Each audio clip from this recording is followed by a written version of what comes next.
This is an orthokeratology patient where the lens is decentering in and down, and the patient's getting some reduced acuity, I think probably because of the aberrations induced into the pupil. With lateral decentration, whether it's temporal or nasal, I usually look at the size of the lens relative to the size of the cornea. And on the scout topographer, I usually measure the HVID or the diagonal VID pretty generously, and I'm getting pretty close to 11.8. So with this patient, I would go all the way to an 11.6 overall diameter lens, and that should help with our um, lateral decentration. Bring the lens up a little bit. We want to flatten the lens, but sometimes just with a larger diameter, that will also help push the lens a little bit higher. So if I bring up the lens, that's what we're working with right now, I would just change this to an 11.6.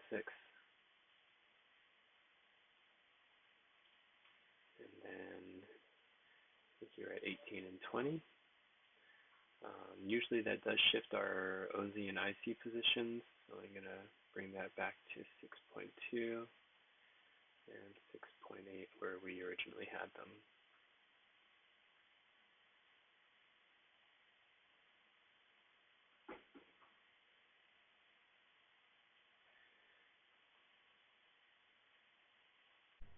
So now we have a lens that's larger.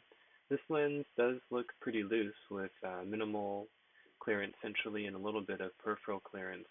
And so I would expect the lens to ride high, but if the post-wear topography shows that the lens is dropping low, then I would probably be okay leaving the lens as it is without making adjustments to the periphery. If the lens positions more centrally with this adjustment and the periphery looks loose, then we could go ahead and bring that down. But for the time being, I'm inclined to leave it as it is. Another thing I'm looking at is for a -3 patient, the cornea is pretty flat.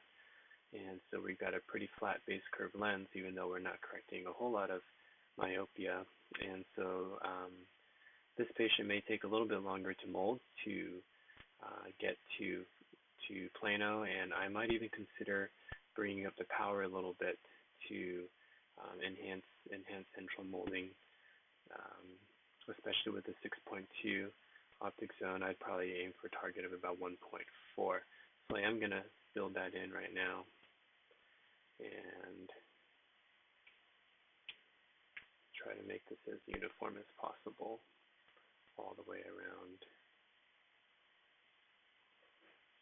Okay, so we're pretty close to 1.4 in every meridian. So really all we've done is increase the overall diameter, increase the topo demand, and hopefully this lens will center well on the patient and get the patient closer to 20/20.